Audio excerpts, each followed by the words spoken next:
I've been fully self-employed for almost 11 years and I've been working at home that whole time.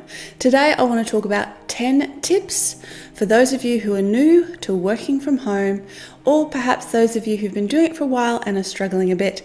These 10 tips that I'm going to share today are things that I learnt the long and hard way that have made a huge difference to my own productivity and happiness. G'day there, my name is Jess Van Den and this is Create and Thrive. Welcome back to my channel, or welcome if you're here for the first time. On this channel I talk about how to have a thriving and profitable handmade business.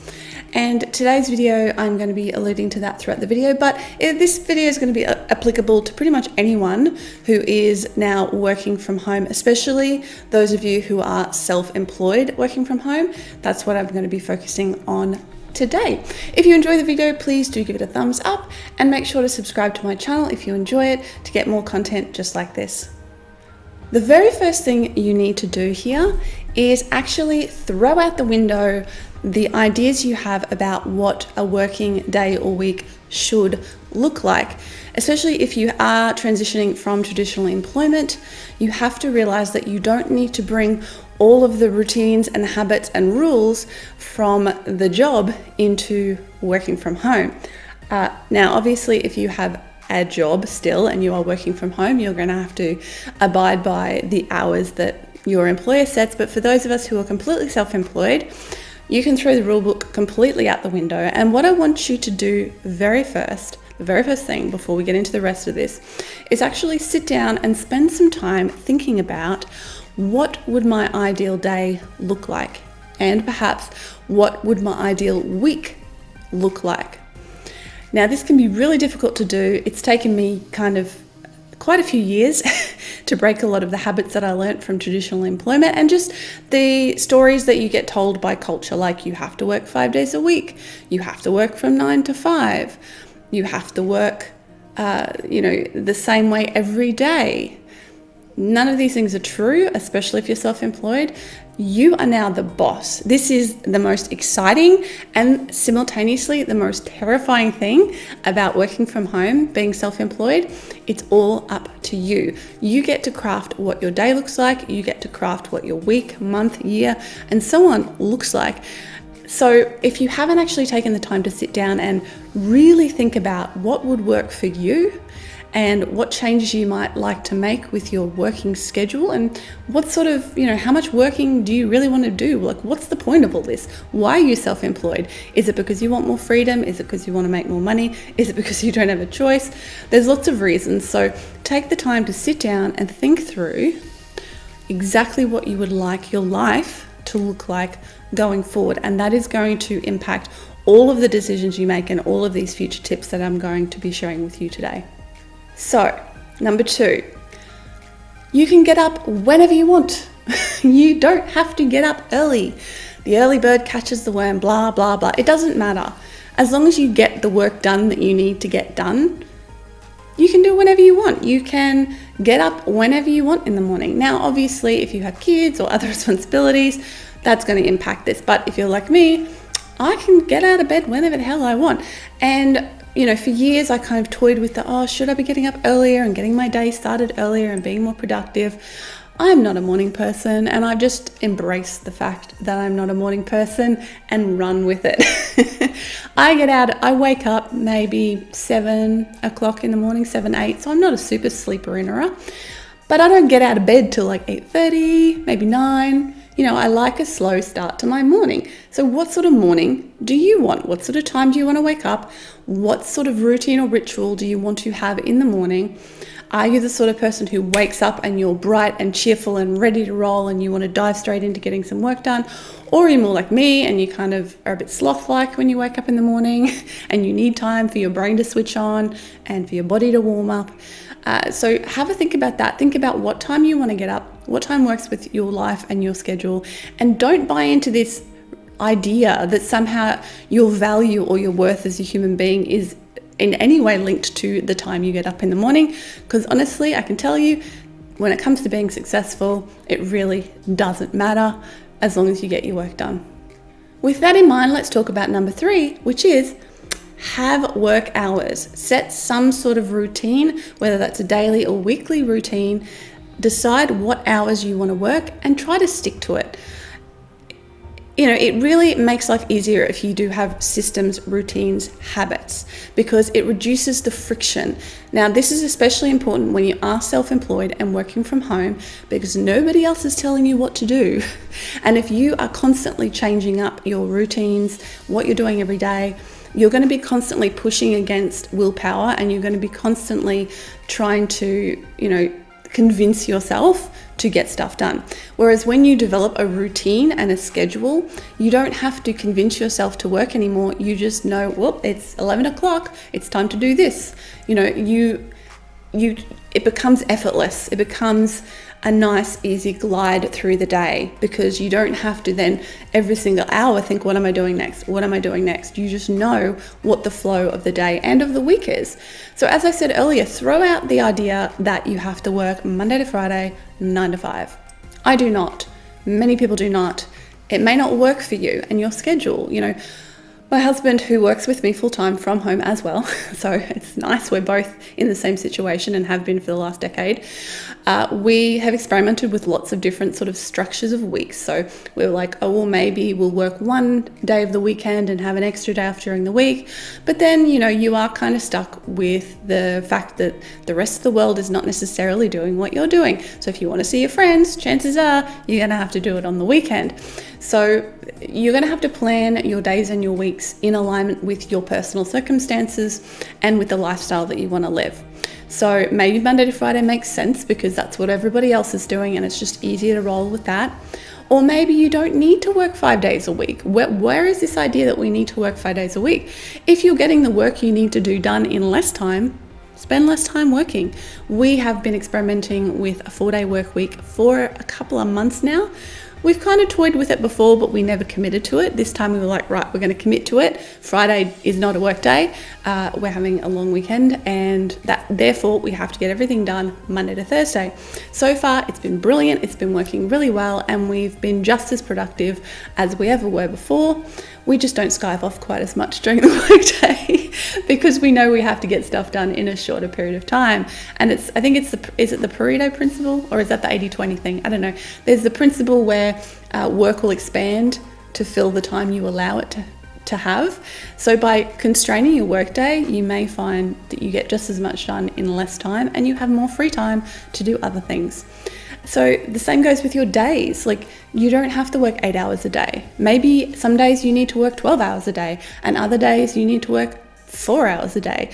This can fluctuate as well. Like, you should have a routine and a kind of general system, but don't be afraid for some days to be bigger and some days to be less. And even throughout the year, especially if you're a maker, you know, pre-Christmas is going to always be busiest because you're going to be getting the most orders. So you just know that that's going to be a busy time of year and you have to spend more time working.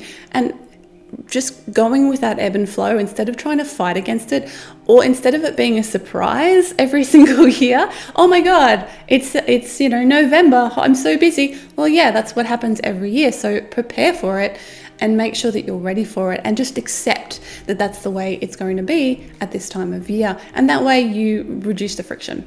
So what sort of workday do you want? I'll give you an example of mine. So like I said, I get up around somewhere between 8 and 9, sometimes a little bit later, depending on the day. And then I generally will go do my workout. So most work days, I'll go downstairs to my gym and I'll do a workout, then I'll have a shower, I'll have a shake, and then I will sit down. If I finish my workout before lunchtime, which I don't always manage to do if I'm running a bit behind, but generally speaking, I'll finish by about 11, and then I'll sit down and I'll do some admin and get that stuff out of the way. So, you know, responding to emails, answering sort of questions or dealing with Facebook comments in my membership community, the Thriver Circle. And that way, when I sit down after lunch, I'm free and clear of all that sort of stuff that could be buzzing around in my brain distracting me, and then I get a solid 3 to 4 hours work done after lunch. And yes, we sit down for lunch together and dinner together every day, and I'll talk more about that in a minute. So that's my work day. That's after years of development. That's what I've come up with that works really well for me. So I probably work somewhere between 4 to 5 hours a day, depending on the day. Some days it's a bit shorter, some days it's a bit longer, but generally speaking, I work between the hours of 10 and 4. Sometimes I'll go a little bit, longer than that. Some evenings I have a call or a workshop that I'm doing in the evening, or a chat, and that's just an additional hour of work that I know I have. So this is why, it's that balance between having habits and systems while also being somewhat flexible can be really useful. And, I don't have to force myself to do anything, because I think that's one of the things people talk about being the most difficult when it comes to being self-employed and working from home, is forcing myself to work.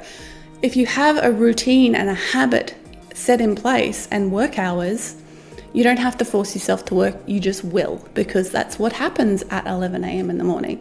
So it makes life a lot easier. Number 4, this is an incredibly important one, and I think this is becoming a lot easier now given COVID and the fact that so many more people are working from home. It's sort of been a bit of a cultural shift, and that is you need to set boundaries for yourself and for other people. So that is where, having those work hours is really, really handy, because you need to tell everybody around you, this is my work time. I work between these hours. I'm not free to have a chat, or for you to drop in and talk to me, or want to have a coffee, or so on and so on and so on. I'm not free to go off and do yard work for an hour at 1 o'clock in the afternoon, because that's my work time. So you have to have the boundaries first. You have to set the boundaries for yourself, the routines, habits that I was just talking about before, going, okay, these are my work hours during this time. That's what I'm going to be doing. And then you need to communicate that forcefully, perhaps sometimes, to the people around you. That might be the people you live with. It might be friends and family who are kind of like, oh, you work at home. You just, I can talk to you anytime. You're not doing anything important, right? No, you are doing something important. You're actually trying to pay your bills and your mortgage and keep yourself fed. So it's pretty important. So don't let other people's priorities, OPP, don't let other people's priorities come along and steamroll over the top of yours and over the top of the work that you need to get done. So you need to be the strong one here. And I know for some people this is very difficult, because you're used to giving into other people's priorities all the time. For others of us, it's not so difficult because we have good, strong boundaries. And that's going to vary between people. But I'm telling you now, you need to have these boundaries in place, and you need to communicate them strongly to the people around you. The first 6 years that I was self-employed working from home, we actually lived on the same property as my parents. And in the first sort of year or so, my mum really didn't get the memo that I was working. She would just wander over and want to sit down and have a chat or whatever. And I'd be like, Mum, I'm working. I can't do this right now. So I said, hey, how about a compromise? Once a fortnight, we'll go out together and have, go to the cafe and have a good talk. And, of course, I saw her in the morning and the evening as well and could talk then. But she wanted sort of that special time with me. And so by coming up with a way around that we both were happy with, that was a good solution. So that might be the same in your life. There might be people who want your attention, and you just have to work out a way that they get what they want, you get what you want, and everybody's happy. So really be strong with yourself and with other people. And this goes for your customers as well. You shouldn't be replying to customer emails at 3 a.m. That's not the most healthy of behavior. Unless, of course, you work at 3 a.m. and that's your normal work time. More power to you. But generally speaking, you want to set these boundaries around work hours and work time. And that's when you should be doing your work. And then when you're not working, you shouldn't be doing your work. Okay, so it's about making that balance, and it's a constant thing, because when you do work at home and you are self-employed, it's very, very easy to blur the lines between work and the rest of life. And in some ways it's an arbitrary line. Like, my work is part of my life, but I do like to make some separation, because there's other things I want to be spending my time and effort on. Now, just a side note of this, I'm not a parent. I don't have small children. I know for those of you who have small children at home, this is going to be very difficult. I'm sure you have strategies that you use to deal with that. Ideally, that two parents are home and you can swap out as to who the primary, go-to parent is. Maybe there's another person in your neighborhood or another person who you can switch off childcare duties with. Kids can go to their house one day and your house another day.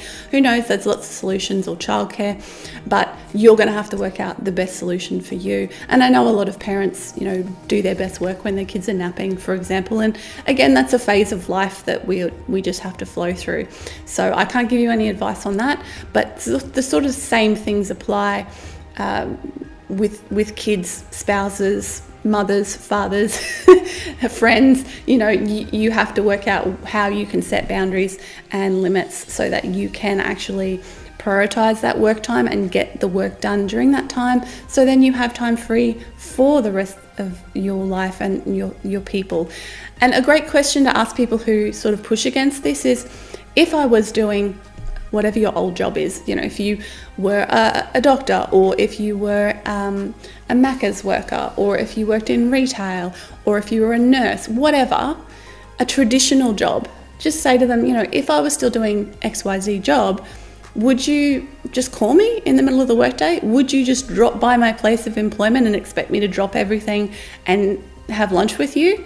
No, because I'm at work. Well, it's the same thing. I'm at work during these hours. It's very important to me to get my work done so that I can have other downtime. And so just use that one question. I think it's a really powerful question, and it sort of changes people's perspectives and oh, this is your job. You're not just sitting around eating chocolate, watching the TV all day. All right, number 5 is to have a dedicated workspace if possible. I can't stress how important this is and how helpful it is when it comes to making the mental shift between not work and work time. Again, this first 6 years when we lived on my parents' property, we lived in the barn. So we had literally 2 rooms that we lived in, plus some room outside in the bigger part of the barn for our actual jewellery, like soldering station and stuff. But we lived in 2 rooms. So one room was our bedroom / Nick's office. The other room was our lounge / kitchenette / my office. So I had my desk and my computer in that room. Nick had his desk and computer in the other room. We still managed to have that separation in that tiny, tiny space. So I think almost anybody can do this, even if it's just like a tiny desk in a corner somewhere. That is your workspace. Now, obviously, if you're a crafter, things are going to be a bit different depending on your craft. Do you need a whole room for it? If you're a ceramicist, for example, you've got a kiln, you've got all the things, you're going to need like a whole room for that. If you're a jeweler like me, you could probably work in a small area on a table somewhere. If you're a knitter, you can work any way you want, really. So this is going to be variable, but generally speaking, for like your desk work and it's real, and any sort of other intellectual sort of thinky work where you really need to focus and think through things and make plans, etc. It's really helpful to have a dedicated space for that, because when you sit down at that space, your brain is like, oh, it's work time now. You're trying to reduce the friction and make life easier for yourself, so you're not having to convince yourself that this is work time. And this is where it can be a bit tricky if you work on your phone most of the time, because it's very difficult to make the switch. You're probably constantly switching between skiving off, doing, looking on Instagram with checking emails, and that's not particularly productive in the long scheme of things, and you might find yourself just getting burnt out with it all. So by having that dedicated workspace, it can really help you get into the right frame of mind to be productive. Now, if for some reason or another you just cannot dedicate a workspace, then a good solution or way around that is to have some sort of work ritual. So maybe, you get your laptop out, you get a glass of water, light a candle, and you sit down at your kitchen table, whatever it might be. And that signals to your brain it's work time now. And then when you shut your laptop, you put everything away, it's the end of the workday. So having some sort of ritual in place of an actual place And this is probably a good thing for those of you who might be nomadic, or in the past or in the future, maybe nomadic workers. You don't necessarily have a space, but you have a routine or a ritual that helps you get into the right headspace to get your work done. And again, you will find that it's much easier to sit down and focus on your work if you have that in place. Number 6, go for a daily walk. I cannot stress how important this is. Now, this is on top of any other exercise, workouts, sports that you do. Those are not what I'm talking about here, though those are important as well. I firmly believe in the importance of physical exercise for mental acuity. But the daily walk is incredibly important for a couple of reasons. The first one being is when you go from having a job or going somewhere for work to working from home, you lose a hell of a lot of incidental movement.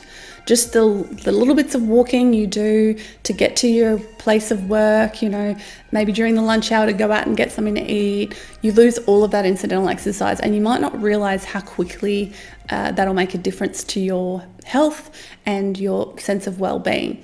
So by going for that daily walk, you're getting that incidental exercise back into, well, it's not incidental anymore, but you're replacing that incidental exercise with deliberate movement so that you can keep the health benefits of that incidental exercise in your life. And it's not only really great for your physical health, it's also excellent for your mental well-being, because you're getting out of the house.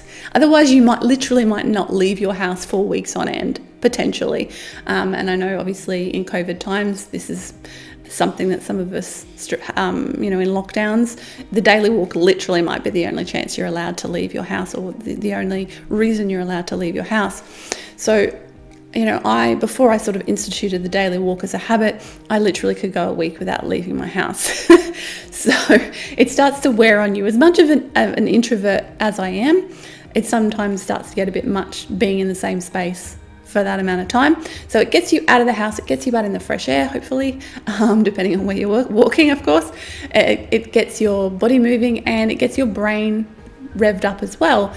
There's, so much written about how walking can help you think better and how ideas can come while you're walking. Like, some of the greatest thinkers were walkers as well. And I find that, sometimes I'll listen to a podcast, sometimes I'll just walk without any distraction, and it's amazing the sort of ideas that can pop into your head when you're just allowing your mind free rein to just think and not do anything else, because most of the rest of the time we're doing something or thinking about something or worrying about something, whereas on that daily walk you can just let your brain have a rest and let it free associate and come up with new ideas, or again just relax by listening to music or listen to a podcast, whatever it might be. This has been a really big game changer for me, and it's something that if I miss it for even a day, I really notice the difference in my physical and mental well-being. So I can't stress enough how much I recommend this as a routine to get into, whether it's first thing in the morning. I do it at the end of the workday. For me is my favorite time, so I'll finish my daily work around 4 o'clock, maybe a bit later, and then I'll go for a walk for about an hour and a half every day, and then I come home and have dinner, and it's great. So strongly recommend the daily walk. Oh, I should also mention one more thing about walking is it reduces cortisol. So that's your stress hormone. So if you find yourself being very stressed, then a walk is a really, really great way to de-stress, especially walking in green areas. The Japanese have this great word called Shinrin-yoku, and it means forest bathing. So it's this idea that you go out and just gently walk through a green space or a forest. Not only does it give you, nice fresh oxygen, but just that gentle rhythm of walking can really de-stress us. And for many of us, especially in the current state of the world, getting a little bit of de-stressing in our lives can be incredibly important. Number 7 is to curate a daily, preferably daily, possibly weekly habit or pastime that completely distracts you from work. I don't know about you, but especially in the first few years of my business, I found it really, really difficult to switch off and stop thinking about work. But it's important to do that to let your brain just have a rest. And also, you know what? A lot of my best ideas just pop into my head when I'm not thinking about work. So it's important to have that downtime. So this might be reading, it might be working out, it might be being part of a sports team, it might be another hobby, like craft hobby, as opposed to the thing you do for business. It might be watching Netflix. I don't know, whatever it might be. Something that helps you, absorbs you, and completely distracts your mind from your work. So whatever it might be for you, for me at the moment it's reading novels. It has been for many years. Every evening I'll pull up my Kindle. I have a Kindle Unlimited account, which gets worked really, really hard, and I will read a novel, and that just takes me out of my world. I've always been a reader since I was a really, really small child. I've always loved reading stories, and so that's one thing that I know will always work for me to distract me and suck me into another world and let me just leave any stresses or any worries from the workday behind and get myself into a different frame of mind. The idea at the end of the day is to have some sort of activity that allows you to switch off the work brain and really stops you from getting burnt out, because burnout is real. I've been through it myself. I don't recommend it. And so that is one really important strategy to avoid it. Okay, so number 8 is to schedule and or share your chores. It can be really easy to get distracted by the house stuff around you that needs to get done, and therefore you get pulled away from doing your work stuff. It's really important to separate those two things out and go, this is time for chores, house stuff, this is time for work stuff. Now you may like to schedule time during the workday to do some chores. You know, hey, you got to make lunch, clean up after lunch. Maybe you need to put a load of washing on, then an hour later you have an alarm set or the thing beeps at you and you know it's time to get up, hang the washing out. That's fine. That's like little things that can be, you know, rolled into your workday.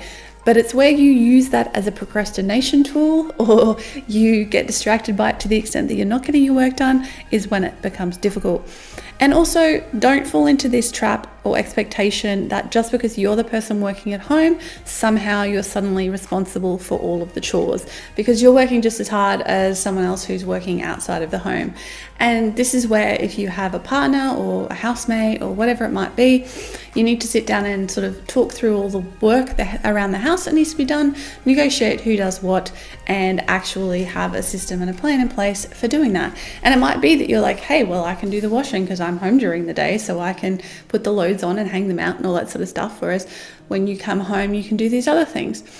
Easier said than done, I know, but it is really important. Nick and I do this at the beginning of the week. We have a meeting and we sit down and we go, okay, here's all of the jobs, the work jobs we're doing this week, and here's all of the home jobs that need to be doing this week, who's doing what in both cases, and then it's kind of up to us as to when we get them done, or we negotiate when we need the other person to have a certain job done by.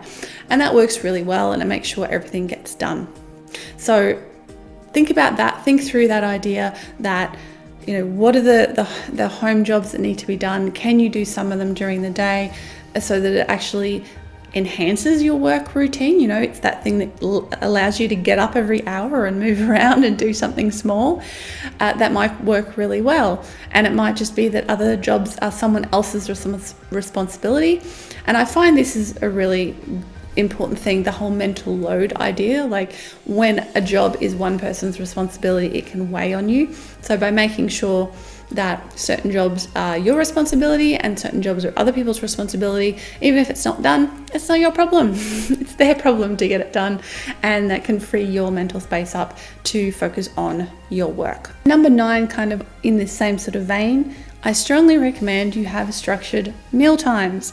Again, it comes back to that system and routine and habits. It's really nice to have structured meal times every day so that you have that flow to your day.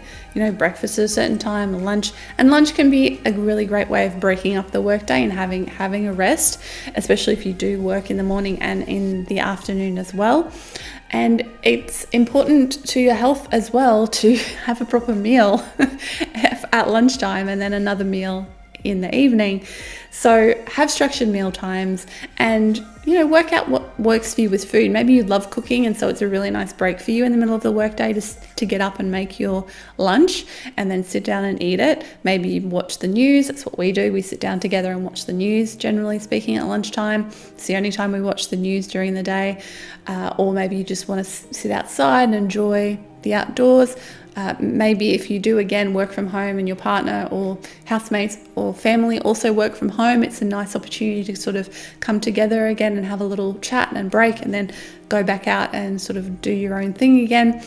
And if you struggle with food, maybe if you work at home alone or you're solely responsible for your own meal times, I know when I was in this situation when I was younger and nobody was making me food, I was terrible at kind of remembering to eat. I was terrible at eating healthily. During uni, I pretty much subsisted on packet pasta and jar sauces because I just didn't enjoy cooking and I didn't really know how to cook because I won't go into it, but my parents' cooking has never really been an interest of either of them. So think about how it can work for you. Maybe meal prepping is a really good thing for you to do. On a weekend, you just prep all of your lunches or all of your dinners and have them pre-prepared. Or maybe one of those food ordering services, YouFoods or Light and Easy or whatever, where people, you literally get your meals delivered to you and you don't have to worry about cooking them, you just eat them. There's nothing wrong with that as long as they're good, healthy meals. So work out what works for you, but just make sure that you do have those dedicated meal times, that you're not forgetting to eat, because then your brain won't work properly and you'll find it hard to focus because you're not getting those hits of nutrients. And also, again, it's just a nice opportunity to have a rhythm in your day and have that opportunity to have a break in the workday.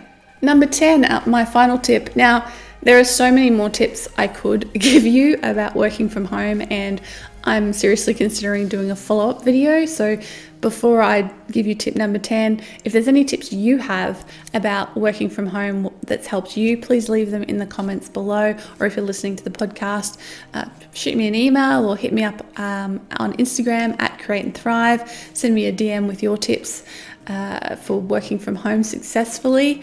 And I might end up doing a second edition of this with further tips. There is so much that can make your life more productive and more peaceful when it comes to working from home. But this last one I'll leave you with today is, especially if you work at home alone during the day, so you don't have family around or friends or housemates around, I would strongly recommend you consider getting a pet, or at the very least some houseplants.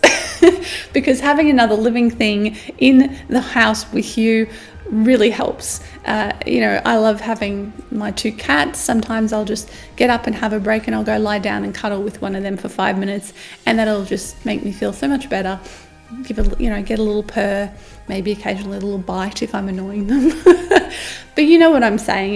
It can be very lonely, and it can be very isolating especially if you're an extrovert. Now, I'm an introvert, but even I struggle with it at times. Even though Nick's here with me all day, every day, as I said, we have breakfast together, we go off and do our own thing, we have lunch together, go off and do our own thing, come back and have dinner together.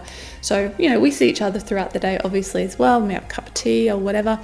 But even that, having no other contact with other human beings for days on end can be difficult. And I know for a lot of us, and those of us who've been through or are going through lockdown situations, you may be experiencing this for the first time. But those of you who have been working from home or are going to plan on working from home, just realize that this can be an issue. And so, having another living creature in the house can be really nice.